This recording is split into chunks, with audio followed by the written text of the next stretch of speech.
অন্তর্ভুক্ত হয়েছেন দেশের ৬৪টি জেলা এবং প্রত্যন্ত ৭৪টা উপজেলায়। আমি এই কথাটা একটু বলছি এই জন্য এর মধ্যেই প্রতিটি জেলায় ২.৫ লক্ষ টাকা এবং প্রতিটি উপজেলায় ১.৫ লক্ষ টাকা করে বিশেষ বরাদ্দ দেওয়া হয়েছে। আমরা আমাদের যাবতীয় কর্মসূচির এক ধরনের কেন্দ্র দেখি যে আমরা যেখানে আছে সেখানেই করার প্রবণতা। এটা ফ্যাক্ট, যেখানে অনেক সুবিধা আছে কাজটা করা সহজ হয়। ধরুন নজরুল বর্ষ উপলক্ষে যদি আপনি সাংস্কৃতিক অনুষ্ঠান করতে চান, এটা স্বাভাবিক। যে উপজেলাগুলোতে অবকাঠামো বেটার আছে, যে উপজেলাগুলোতে এই সংক্রান্ত শিল্পী বেশি আছে, সেখানে করা সহজ। কিন্তু এই সহজ কাজটা আমরা সাধারণত করি। আমি যেহেতু সংস্কৃতি মন্ত্রণালয়ের দায়িত্বেও আছি, আমি এই মিটিংটায় বসে আমরা একসাথে সিদ্ধান্ত নিয়েছি এই যে ৭৪টা আমরা উপজেলার কথা ভাবছি, যেগুলোকে আমরা তুলনামূলকভাবে অনেক ক্ষেত্রে অবকাঠামো বা সাংস্কৃতিক দিক থেকে কিছুটা পিছিয়ে পড়া মনে করছি, আমরা সেগুলোকেই সিলেক্ট করেছি। ফলে যেটা দাঁড়াবে, এই কর্মকাণ্ড ওই যে উপজেলাগুলোকে সামনে নিয়ে আসবে। এছাড়াও নজরুলের জীবন, সাহিত্য, সঙ্গীত ও দর্শনকে নতুন প্রজন্মের কাছে পৌঁছে দিতে সেমিনার, আলোচনা সভা, সাংস্কৃতিক পরিবেশনা, কর্মশালা, শিশুদের জন্য প্রতিযোগিতা, নাট্যোৎসব, এরকম অনেক কিছু হবে। তো পুরো বছর ধরে এই কাজটা চলবে এবং যেটা শেষ হবে আগামী নজরুল জয়ন্তীর সাথে প্রয়োজনীয় পোস্টার, লোগো যা যা আছে সবকিছু ঠিকঠাক মতো হবে। এখানে লেখা নেই, কিন্তু আমি এটা একটু বলি। আজ এবং আগামীকাল দুটো শিল্পকলা একাডেমির আয়োজনে দুটো কাজ চলছে। যেহেতু আমি মন্ত্রণালয়ে আছি, সেই কারণে এই জিনিসটা আমি জানি। যাত্রা এবং সার্কাসকে পুনরুজ্জীবনের চেষ্টাই সরকার করছে সাংস্কৃতিক মন্ত্রণালয়ের মাধ্যমে। এই ২ দিন সারা দেশে বিভিন্ন যাত্রার দলকে ডাকা হয়েছে সেমিনারের জন্য। তারা তাদের মত বিনিময় করবেন কিভাবে আমরা সুস্থ যাত্রা, মানে এই যাত্রা এবং সার্কাসের সাথে কিছু বিনোদন এক অর্থে জড়িত হয়েছে, যেগুলো আসলে আমাদের সমাজ খুব সহজ বা স্বাভাবিকভাবে দেখে না, সমাজ খুব পারমিট করে না। এগুলোর বাইরে এনে যাত্রা এবং সার্কাসকে কিভাবে জনগণের কাছে পৌঁছে দেওয়া যায় ভালোভাবে, সেই চেষ্টা হবে। ২ দিন যাবৎ সারা দেশ থেকে বিভিন্ন দল আসছেন, তাদের সাথে কথাবার্তা বলা হচ্ছে। পার্বত্য চট্টগ্রাম বিষয়ক মন্ত্রণালয় এখানে দেখবেন যে এখানে অনেকগুলো উন্নয়ন প্রকল্প নেওয়া হয়েছে, সেখানে সেটা এই এলাকার উন্নয়নের জন্য নিশ্চয়ই খুব ভালো কিছু করবে। সমাজ কল্যাণ মন্ত্রণালয়, আপনারা জানেন এই মন্ত্রণালয়ের অধীনে আমাদের অত্যন্ত গুরুত্বপূর্ণ, বা আমরা এটাকে অনেকে সহজ ভাষায় ফ্ল্যাগশিপ প্রকল্প বলি, ফ্যামিলি কার্ড। সেই ফ্যামিলি কার্ডের জন্য সভা অনুষ্ঠিত হয়েছে। আপনারা জানেন এই বাজেটে আমরা ৪০ লক্ষের বেশি যেহেতু ফ্যামিলি কার্ড দেওয়া হবে, সেই ফ্যামিলি কার্ড দেওয়ার জন্য সিলেকশনগুলো যাতে ঠিকঠাক মতো হয়। আমরা ফ্যামিলি কার্ড একসময় কিন্তু সবার কাছে পৌঁছবে, এই কথাটা একটু মাথায় রাখতে হবে। এটা এমন না যে সিলেক্টেড কিছু, এটা সবার কাছে যাবে। এবং মাননীয় প্রধানমন্ত্রী বলেছেন অনেক পরিবারই হয়তো এই টাকাটা গ্রহণ করবেন না, যাদের সামর্থ্যবান পরিবার আছে, যাতে রাষ্ট্র অন্যভাবে ব্যবহার করতে পারে। কিন্তু যখন আমরা শুরু করছি, তখন আমরা প্রায়োরিটি দিতে চাইছি যাদের এই প্রয়োজনটা অনেক বেশি, মানে সমাজের পিছিয়ে পড়া মানুষদের জন্য। সেই জন্য এটা সিলেকশনটা অন্তত প্রথম দিকে খুব ইম্পর্টেন্ট, সেই চেষ্টা তারা করছেন। দুর্যোগ ব্যবস্থাপনা ও ত্রাণ মন্ত্রণালয়, সাইক্লোন সেন্টার তৈরি করা হচ্ছে নতুন বেশ কিছু। তার চাইতে একটা খুবই ইন্টারেস্টিং এবং ইম্পর্টেন্ট ফাইন্ডিং হচ্ছে ভিজিএফ, যেটা ভালনারেবল গ্রুপ ফিডিং এর আওতায় 10 কেজি করে চাল দেওয়া হতো, এখন 15 কেজি, মানে 50% ইনক্রিজ করা হচ্ছে। It's a very significant development. আমি রিপিট করছি, কথাটা বারবার বলা হবে এবং বারবার বলেই যাব। সেটা হচ্ছে আমাদের সরকার সবচেয়ে বিপদগ্রস্ত মানুষ, সবচেয়ে সংকটে থাকা মানুষের পাশে থাকার চেষ্টা সব সময় করবে। ডাক টেলিযোগাযোগ মন্ত্রণালয়, বিটিসিএল এর জন্য এখানে অনেকগুলো পদক্ষেপ নেওয়া হয়েছে, আপনারা এগুলো পেয়ে যাবেন। বেশ কিছু টেকনিক্যাল ইস্যুজ আছে। আমরা টেসিস, টেলিকম ইলেকট্রিক পণ্য সংযোজনের জন্য র ম্যাটেরিয়াল সোর্সিং এর প্রক্রিয়া শুরু হয়েছে। এবার আমরা দেশের শিল্পায়নকে যেহেতু এনকারেজ করতে চাই, তারা সেই কাজটা করবেন।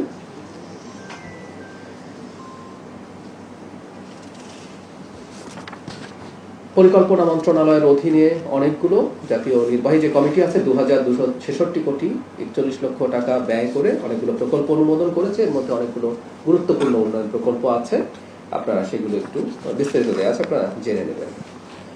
প্রতিরক্ষা মন্ত্রণালয়, কক্সবাজার, খেপুপাড়া এবং মৌলভীবাজার আবহাওয়ার রেডার ব্যবস্থার আধুনিকীকরণ, মানে এটার মাধ্যমে আসলে যেটা হবে, আমাদের দূরবর্তী যে ঝড়, বজ্রপাত, ভারী বর্ষণ, ঘূর্ণিঝড়, এই ব্যাপারে পূর্বাভাস দেওয়াটা সহজ হবে। আমরা আগে একদিন জানিয়েছিলাম আমাদের সামরিক বাহিনীর উন্নয়নের জন্য এবং কমব্যাট রেডিনেসের জন্য সরকার তার সবকিছু করবে। আপাতত এই পর্যন্ত তথ্য। এবার আপনাদের প্রশ্ন আমি নিতে চাইছি। প্রধানমন্ত্রীর উপদেষ্টা, সেই উপদেষ্টা হিসেবে আপনি একটি অনুষ্ঠানে যাচ্ছিলেন যেটি ভারতের ইন্দিরা গান্ধী বিমানবন্দরে কি ঘটেছিল সেটা একটু আমাদের বলবেন, এবং একই সাথে রাষ্ট্র এর কোনো প্রতিবাদ জানাবেন।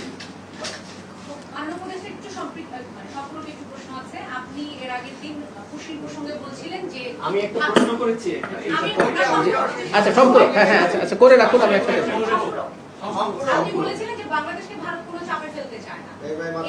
আমি কি বলেছি আমি আবার বলবো। হ্যাঁ হ্যাঁ হ্যাঁ, আপনার এই যে চলে আসা বা সেই সম্মেলনে অংশ নেওয়া ভারত বাংলাদেশের সম্পর্কে নতুন অস্থিরতার মধ্যে ফেলছে কিনা? আচ্ছা আমি আসছি। আমি আগের ব্রিফিং এর মানে এই ব্রিফিংটা আমার থাকার কথা ছিল না, আমার আজও ভারতেই থাকার কথা ছিল, কিন্তু ঘটনাচক্রে হিয়ার। আচ্ছা আমি আগেরটা একটু ক্ল্যারিফাই করি, আমাদের অনেকেই খুবই মিসকোট করেন। আমি নিজ থেকে সীমান্তে পুশিন নিয়ে কোনো কথা বলিনি, আমি একটা প্রশ্ন রেসপন্ড করেছি। আমাকে প্রশ্নটা করা হয়েছিল, প্লিজ একটু সবাই মন দিয়ে শুনবেন। আমাকে প্রশ্নটা করা হয়েছিল এই যে পুশিন হচ্ছে এটা কি বাংলাদেশকে চাপে ফেলার জন্য হচ্ছে কিনা, that was the question. My answer was push in হচ্ছে আমরা চাপে পড়ছি, কিন্তু এটা যে বাংলাদেশকে চাপে ফেলার উদ্দেশ্যে করা হচ্ছে আমি সেটা মনে করি না, আমি স্টিল মনে করি না। এবং সেটা আমার ব্যাখ্যা ছিল, এটা তাদের পশ্চিমবঙ্গের একটা রাজনীতি আছে, তারা সেটাকে তাদের নির্বাচনী ম্যানিফেস্টোতে এনেছেন, সেটা পার্ট হিসাবে করেছেন। কেউ কেউ দেখানোর চেষ্টা করলেন বিএসএফ তো ভারতের কেন্দ্রীয় সরকারের অংশ, তাহলে কি কেন্দ্রীয় সরকারের মধ্যে ইনভলভ নেই? রাজ্য সরকার যখন এই কাজগুলো করে বিএসএফ কে সেটা পার্ট হিসেবে কাজ করতে হয়। কিন্তু আমি আবারও বলেছি তখন এখনো বলছি, চাপ তৈরি করা হবে ব্যাপারটা এমন না। আচ্ছা এবার গতকালের এই প্রশ্নটা আসলে আসবেই, আমি জানতাম কি ঘটেছে বিস্তারিত। আসলে আমি সোফার পত্র পত্রিকায় যা যা দেখছেন নানা সূত্র থেকে বাংলাদেশ এবং ইন্ডিয়ার মিডিয়াতে যা যা এসছে, আসলে ঘটনাগুলো ঠিক এরকমই ঘটেছে। আমি আমার জায়গায় খুব অল্প একটা কথা বলি, আর ওই প্রশ্নটা করবো যে এটা নতুন চাপ তৈরি করবে কিনা সেটা যাব। আমি ওখানে একটা ব্যক্তি হিসেবে যাইনি, আমি এই সরকারের একজন প্রতিনিধি হিসেবে গেছি, রাষ্ট্রের একজন প্রতিনিধি হিসেবে গেছি। ফলে আমার সাথে ওখানে যা হয়েছে আমার কাছে মনে হলো যে আমাদের ইনস্ট্যান্ট একটা প্রতিবাদ করা দরকার। সেই কারণে আমি আসলে ব্যাক করার সিদ্ধান্ত নিয়েছি। যদি আপনারা মিডিয়াতে দেখেছেন একটা পর্যায়ে তারা খুবই চেষ্টা করেছেন আমি যেন ভারতে প্রবেশ করি এবং আমার যে নিয়মিত যে কর্মকাণ্ড সেটা অংশগ্রহণ করি, কিন্তু আমি সেটা আর করিনি। কারণ আমার মনে হয়েছে, আবারও বলছি, এটা আমি ব্যক্তি হিসেবে মনে করেছি তা না, আমি মনে করেছি এই সরকারের মাননীয় প্রধানমন্ত্রীর একজন উপদেষ্টা হিসেবে তখন আমার মনে হয়েছে রাষ্ট্র বা সরকারের পক্ষ থেকে একটা সিগনেচার থাকা দরকার। কারণ আমি আমার ব্যক্তিগত কথাটা আগে বলি, আমার কখনো এই উদ্দেশ্য নেই যে এটার মাধ্যমে খুব পাল্টাপাল্টি কোনো নেগেটিভ পরিস্থিতি তৈরি হোক। আমার মনে হয়েছে একটা মেসেজ এই দেশ এবং এই দেশের বাইরে সবার কাছে যাওয়া দরকার, সেটা হচ্ছে এটা শেখ হাসিনার সরকার না, এটা জনগণের ম্যান্ডেট প্রাপ্ত একটা, এটা আমরা না হয়ে অন্য কোনো দল হতে পারত। একটা সুষ্ঠু নির্বাচনের মাধ্যমে যখন একটা সরকার গঠিত হয় তার পেছনে জনগণের ম্যান্ডেট থাকে, সেই জনগণের ম্যান্ডেট প্রাপ্ত সরকারকে দেশের ভেতরে দেশের বাইরে সব জায়গায় সেটা মাথায় রেখেই চলতে হয়, একই সাথে অন্যদেরকেও সেই জিনিসটা কগনিজেন্সে নিতে হয়। সেই কারণে আসলে কাজটা করা, এবং বাংলাদেশের সাথে ভারত না শুধু অন্য যে কোনো দেশের সাথে ভবিষ্যতে যে কোনো এনগেজমেন্টে আমরা আমাদের একটা সুস্পষ্ট নীতি আছে। কোনোভাবেই আমরা চাই না কোনো দেশের সাথে খুব খারাপ কোনো পরিস্থিতি হোক, কোনো শত্রুতা তো দূরেই থাকুক, কিন্তু একটা মানে গুরুত্বপূর্ণ শর্ত আছে আমাদের স্লোগানের মধ্যে আছে, সবার আগে বাংলাদেশ। মানে আমরা বাংলাদেশকে রাখবো, তার মাধ্যমে প্রত্যেকটা দেশের সাথে আমাদের পারস্পরিক স্বার্থ সংশ্লিষ্ট বিষয়ে এনগেজমেন্ট হবে, এবং সেটা কোনোভাবেই রাষ্ট্রের আত্মসম্মান আত্মমর্যাদা বিকিয়ে দিয়ে বা আমার ক্ষতি করে কাউকে কোনো সুবিধা দেয়া, এই নীতিতে এই সরকার কোনো দেশের সাথে, আমি আবার বলছি শুধু ইন্ডিয়া না, কোনো দেশের সাথে এই সরকার যাবে না। এখন সেই প্রশ্নটার জবাব দেই যে এটা চাপ তৈরি করবে কিনা। আমি ব্যক্তিগতভাবে মনে করি এটা চাপ তৈরি করা কোনোভাবেই উচিত না। আমাকে যদি বলেন, আমি অলরেডি বলেছি যে এখানে একটা অনাকাঙ্ক্ষিত পরিস্থিতি তৈরি হয়েছিল, সেটা একটা ইনস্ট্যান্ট রিয়াকশন হিসেবে রাষ্ট্রের পক্ষ থেকে, সরকারের পক্ষ থেকে আমি পদক্ষেপ নিয়েছি। এটা আমি মনে করি আমাদের জায়গা থেকে এর পরবর্তীতে যা যা হচ্ছে, এখন আমরা আর কি করবো না করবো সেই ব্যাপারে আমি আসলে বলবো না, বলছি না, কারণ এটা আপনারা অলরেডি দেখেছেন পররাষ্ট্র মন্ত্রণালয়ের কাছে এটা চলে গেছে। পররাষ্ট্র মন্ত্রণালয় তার যা যা করণীয় তারা করছেন, পররাষ্ট্রমন্ত্রী এটা নিয়ে বক্তব্য দিয়েছেন, আপনারা দেখেছেন হাই কমিশনের সাথে তারা যোগাযোগ করছেন।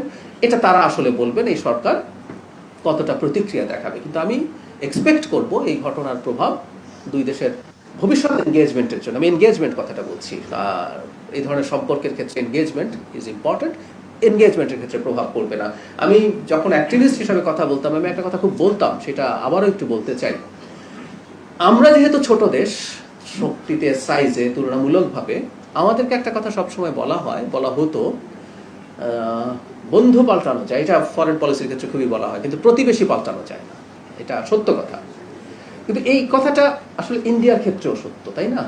তারা চাইলেও আমাদেরকে পাল্টাতে পারছেন না, আমরা তার প্রতিবেশী হিসেবে থেকেই যাচ্ছি। আমি বিশ্বাস করি তাদের সরকার এই ব্যাপারটা বুঝবেন যে অনাকাঙ্ক্ষিত ঘটনা ঘটেছে, এটাকে আসলে আমি মনে করি যে এক ধরনের বার্তা, পজিটিভ বার্তা হিসেবেই নেওয়া দরকার, যে বাংলাদেশের সাথে একটা স্বাধীন সার্বভৌম রাষ্ট্র বাংলাদেশ একটা ওভারওয়েলমিং মেজরিটি নিয়ে, যে তা একটা সরকার ক্ষমতায় আছে, দায়িত্বে আছে, যে 2/3 বেশি সিট পেয়েছে, যে 50% বেশি পাবলিক ম্যান্ডেট পেয়েছে, বিদ্রোহী প্রার্থী না থাকলে এটা আরো কোথায় যেত, এটা একটা হিসেবও আছে।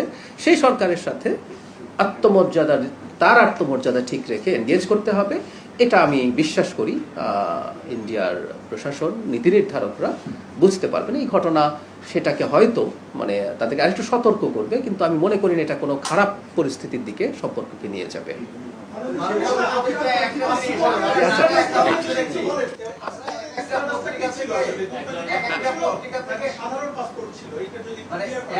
আচ্ছা, আসছে, হ্যাঁ, পাসপোর্টের ব্যাপারে। জি, একটা পত্রিকাতে আপনার ব্যাপারে এক এক ধরনের অ্যাকাউন্ট আসছে। আমি আপনার মুখ থেকে আপনার অ্যাকাউন্টটা শুনতে চাই, আসলে কি অনাকাঙ্ক্ষিত ঘটনা হয়েছে? আমি খুব বিস্তারিত বলছি না, আমি আবারও বলছি, শুরুতেই বলেছি যে এটা আমাদের পররাষ্ট্র মন্ত্রণালয় এখন এটা দুটো দেশের, এটা অভ্যন্তরীণ একটা ইস্যু হলে ব্যাপার ছিল, যেহেতু দু দেশের ইস্যুতে পরিণত হয়েছে, এখানে একটা কূটনৈতিক পারস্পরিক যে যোগাযোগ আছে সেটা স্থাপিত হয়েছে, সেটা তাদেরকে ডিল করতে দেই। প্রথম প্রশ্ন হচ্ছে, আমার কূটনৈতিক পাসপোর্টটা আমি নেইনি মানে অন্য কোনো কারণে না, একটু আচ্ছা নেব করতে হয়েছে। কূটনৈতিক পাসপোর্ট কোনো কারণ না, কারণ আমার পাসপোর্টে সার্ক স্টিকার দেওয়া হয়েছে, তার মানে কূটনৈতিক পাসপোর্ট যেভাবে কাজ করে সেভাবে এফেক্টিভ হওয়ার কথা। So it's not at all a reason. কেউ বলছেন এই কূটনৈতিক, মানে আমি যদি কোনোদিনও কূটনৈতিক পাসপোর্ট নাও নেই, আমার কি বিদেশ ভ্রমণ বন্ধ হবে? আমি কূটনৈতিক পাসপোর্ট নিতে কিন্তু বাধ্যও না, ওটা একটা privilege which I can avail. আমি আমার জায়গা থেকে এটা আমি নিতে পারি চাইলে, কিন্তু এটা আমাকে নিতেই হবে এমন কোনো কথা নেই। এবং কেউ বলার চেষ্টা করছেন যে পাসপোর্ট কারণ ছিল, পাসপোর্ট কারণ ছিল না, অন্য কারণ ছিল। এগুলো আপনারা ইন্ডিয়ান মিডিয়াতেও আসলে কম বেশি এসছে। আচ্ছা, কি হয়েছিল আমি যা দেখেছি, আমি আমার কথাটুকু অল্প 2-3টা বাক্যে বলি। আমার তো একটা ডেলিগেটকে লিড করছে, আমার সাথে আরো মানুষজন ছিলেন, তারা তাদের ইমিগ্রেশন পার করে চলে গেলেন। আমার ইমিগ্রেশন যখন শুরু হলো, আমি মুহূর্তেই বুঝতে পারলাম তারা দেরি করছেন, তাদের সময় লাগছে। তারা তারপরে নানান জনের সাথে কথাবার্তা বলছেন। আমাদের হাই কমিশনার প্রথম থেকে আমার সাথে ওখানে ছিলেন, এটা সবচেয়ে জরুরি কথা। আমাদের হাই কমিশনার সম্পর্কে অনেক কথাবার্তা বলা হয় যে তার দুর্বলতা, গাফিলতি কিছু ছিল কিনা। আমি এখানে স্পষ্টভাবে বলছি, আমি ওখানে ল্যান্ড করার পর থেকে শেষে আমি ইন্ডিয়ান টাইম রাত 12:30টায় একটা ফ্লাইটে কলম্বো হয়ে ঢাকায় ফিরেছি, কারণ আমি চাইনি ভারতের ইমিগ্রেশন ক্রস করব।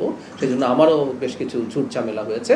পুরো সময়টা হাই কমিশনার পাশে ছিলেন, তিনি তার জায়গা থেকে সলভ করার চেষ্টা করেছেন, বিভিন্ন জায়গায় ফোন করে। সমস্যা কি হয়েছে আমি নিজের মুখে বলছি না, এটা পত্র, বিশেষ করে ইন্ডিয়ান মিডিয়াতে এটা যথেষ্টই এসছে।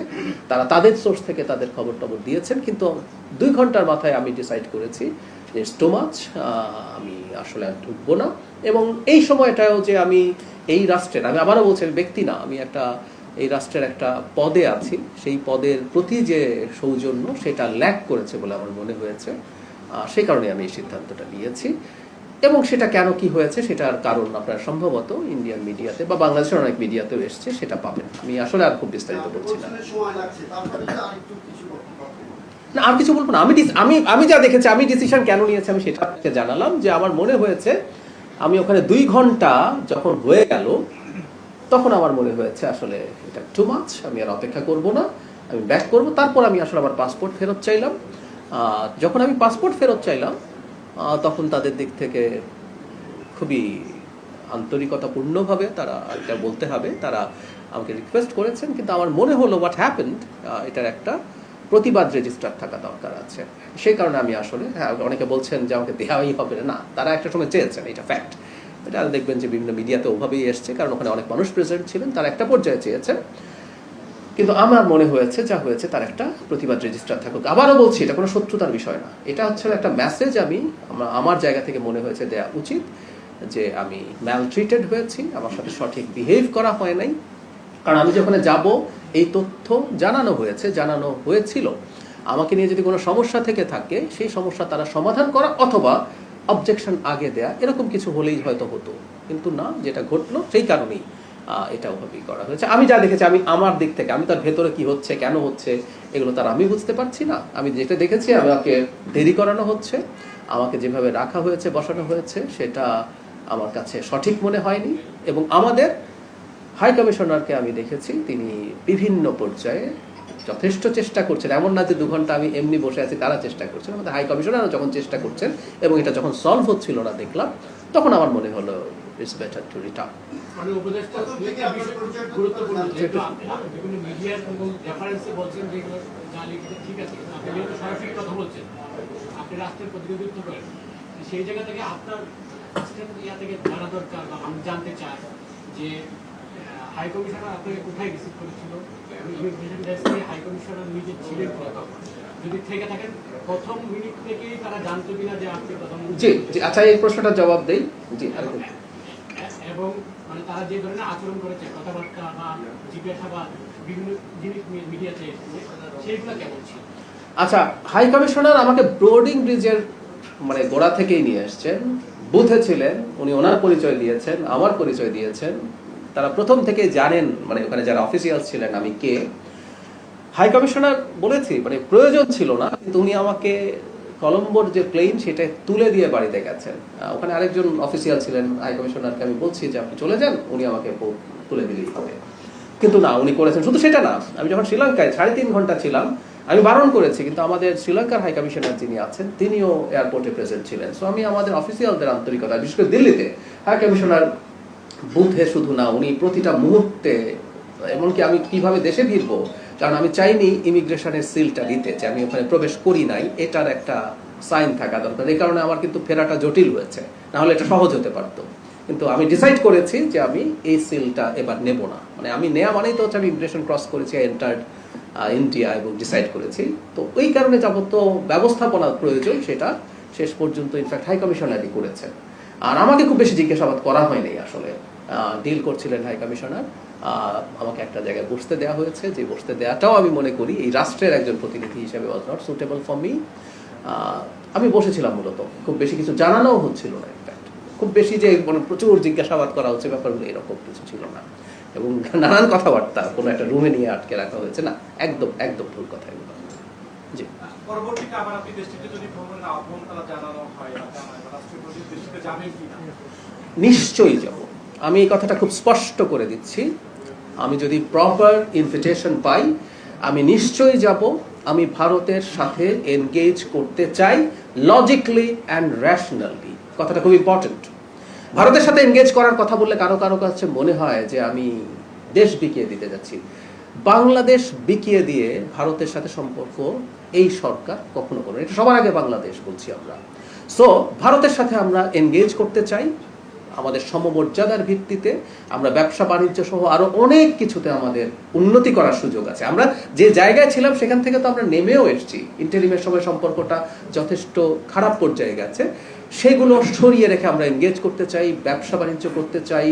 আমাদের এক্সচেঞ্জ নানান ফর্মে হতে পারে, শুধু সেটা না, আপনারা জানেন গঙ্গা পানি চুক্তির মেয়াদ শেষ হচ্ছে এই বছরের ডিসেম্বরে। আমাদের সেই পানি চুক্তির রিনিউয়াল নিয়ে কথা আছে, আমাদের তিস্তা চুক্তি নিয়ে কথা আছে, আমাদের পানি আমাদের অভিন্ন আরো টোটাল 53টা নদী আছে, আমাদের সাথে তো আমাদের রাইট আছে। আমাদের ভারতের সাথে এনগেজ করতে হবে, এবং সেখানে যদি কোনোভাবে রোল প্লে করতে পারি আমি সেটা লুফে নেব। আমি এটা স্পষ্টভাবে জানিয়ে দিই, আমার সাথে যে আচরণ হয়েছে সেই আচরণের জন্য আমি যা করেছি এটা ওই আচরণের একটা তাৎক্ষণিক প্রতিক্রিয়া। আমি ব্যক্তিগতভাবে চাই ভারত তার এই মানসিকতা নিয়ে আমাদের সাথে আসবেন, যে একটা গণতান্ত্রিক সরকারের সাথে, ইনফ্যাক্ট ইন্টারিম সরকারের সময় তারা অনেকবার এই কথাবার্তা বলেছেন যে গণতান্ত্রিক সরকারের সাথে তারা, নতুন সরকার যেটা আসবে, যেটা জনগণের ম্যান্ডেট প্রাপ্ত, তার সাথে তারা এনগেজ করবেন। আমি আশা করি তারা সেটায় এগিয়ে যাবেন, এবং আমি যদি কোথাও কোনোভাবে রোল প্লে করার সুযোগ পাই, ইনভিটেশন পাই, নিশ্চয়ই ভারতে যাবো। আবারও বলছি, ব্যক্তি জাহিদ ওখানে কিছু করে নাই, আসলে আমি এটাকে ব্যক্তিগতভাবে নেই নাই। আমি দেখেছি যে রাষ্ট্রের একটা, সরকারের একটা পজিশনের একজন মানুষের সাথে এই আচরণ হচ্ছে, সেই কারণে আসলে এটা করেছি। সেই জন্য এটা ধরে রাখার কিছু নেই। প্রাথমিকভাবে আমার ছিল, তারপর আমি নিশ্চয়ই আলোচনার মাধ্যমে এই সিদ্ধান্ত নিয়েছি। এটা প্রাথমিক সিদ্ধান্ত আমার, কারণ পরিস্থিতি আমি দেখেছি। আচ্ছা,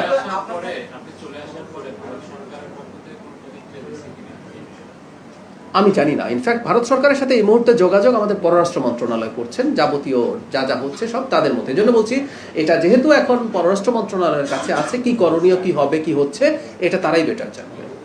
আপনার এক ধরনের একটি যেমন ছিল, আমরা দেখেছি যে নির্বাচনের আগে আপনি একটি সিজন করেছেন, সময় ভারত নিয়ে কথা বলেছেন, সেটির একটি প্রতিক্রিয়া বা আমি জানি না, আমি ভারতীয় পত্রিকায় এ ধরনের কথা দেখছি, ভারতীয় পত্রিকায় ভারতীয় অনেকগুলো মিডিয়া কভার করেছে এটা, এই ধরনের কথা দেখছি, কিন্তু আমি জানি না। আমি আবারও বলছি, আমাকে বলা হয়নি। যেহেতু আমাকে বলা হয়নি, যেহেতু হাই কমিশনারকে বলা হয়নি, আমি অফিসিয়ালি এটা বলতে পারি না। কিন্তু দেরি হচ্ছিল, আমি যা দেখেছি আমার দেরি হচ্ছে, আমার 2 ঘন্টা লাগার কথা ছিল না, আমার একটা সমস্যা হচ্ছে, এটাও আমাকে বলা হয়েছে, আমাকে অপেক্ষা করতে হবে।